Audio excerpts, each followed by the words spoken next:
Today's topic for me is entrepreneurship.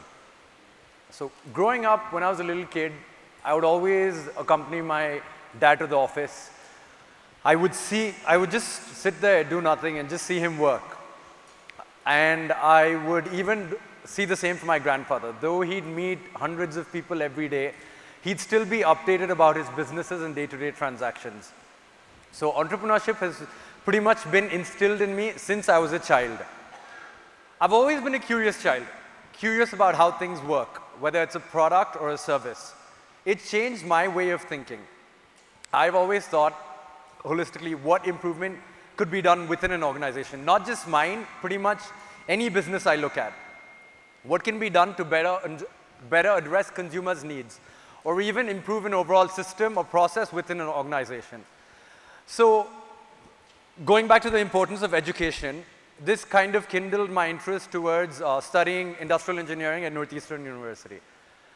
Broadly speaking, the reason why I chose industrial engineering is because it pertains to the design and analysis of systems, including people, equipment, machines, materials, and pretty much how they all interact within each other in the organization. Entrepreneurship, I feel, is about taking on an idea, developing a product or a service, and addressing consumers' pain points, improving upon an existing product or service with the goal of further addressing a customer's wants and needs. Entrepreneurship is a vast subject. Today, I will be talking about my entrepreneurial journey and how my education has affected my thinking and my way of life, including in my workplace.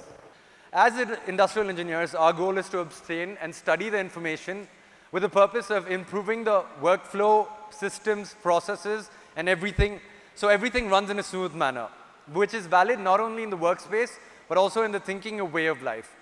This is exactly what I'm doing today, managing multiple businesses, where I'm currently managing a sugar company, where recently we set up an ethanol manufacturing unit producing biofuel. That's where the alternative renewable energy sources come in. I'm also managing a wheat flour processing industry, construction aggregates, and a smaller hotel and mall. But within each of these organizations, I always think to myself, what can I improve further? There's never a stage where I can just sit back, think, okay, the business is set up and things will go on. You need to have agile systems. You need to continuously improve. What systems and further processes can you improve? Where can you cut costs? How do I run my plants in the most efficient manner? What do I do to cut down manufacturing costs and production? How can I improve my product quality? And in what ways can I improve the overall efficiency of the plant, its systems, processing, and reporting systems? And most importantly, how do I manage people? How do I keep all of my employees motivated so the goals and vision between management and my employees are aligned? Thinking about these questions help me in designing constant measures which I take along with management for our companies. Additionally, in today's age, it's imperative for companies to constantly embrace change, continuously improve, otherwise they end up becoming dinosaurs, and we all know what happened to them. When I look back and see, I realize how my education has helped me in being a better entrepreneur. I also pursued my master's in tech entrepreneurship at University College London, and that was all about how to pursue and grow an idea. So say you have an idea, so you need to start with a concept. And how are you going to, what customer are you addressing? What are the consumer's pain points? What are your distribution channels? What's your target market? And how do you raise funds? When do you develop the product? When do you pivot and change the product? Henceforth, this course kind of gave me a complete overview for all the tools you need in order to start and grow a business. And expand me with the knowledge and tools. I need to do it in the right way. Further on, I pursued a family business management program at Indian School of Business. Here, the course covered the basics of running a family business and also the crucial issues managers, owners face within a family business. From management issues, role delegation, conflict between family members, how that affects the business, how much resistance there is to change, and all these challenges thrown within the business needs a careful approach. We are living in a time where nations are highly industrialized. Even India, for the past several decades, has become a manufacturing nation, as you're all aware. However, within each organization, you need efficient planning. Planning of people, capital, resources. And I believe my educational background has helped me manage my companies in a much better, more efficient manner. Returning to India and studying our organizations from a holistic approach, there was so much to be done. From understanding the work business, its work systems, the people, and the organization.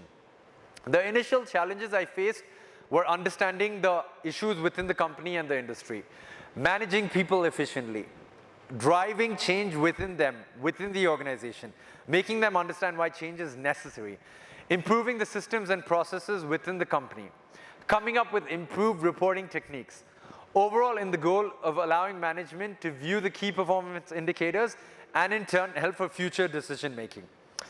The difficulties also present within joining established family businesses are present as well.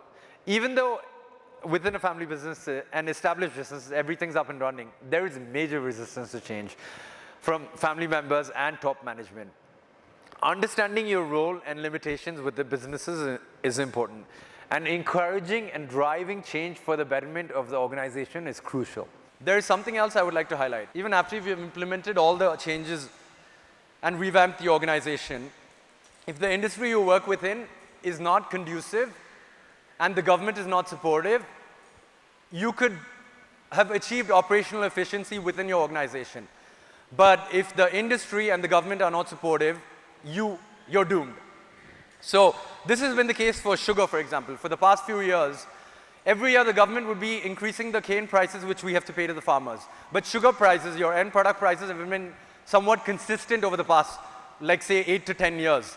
So businesses, sugar businesses within India were facing huge losses.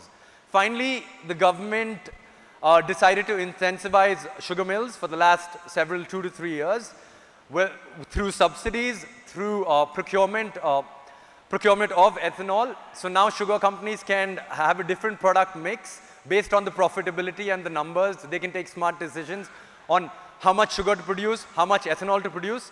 And so this is what has really helped revamp the sugar industry within India. So kudos to the government and Mr. Nitin Gadkari for also doing this. But overall, I personally feel everything needs to be in sync.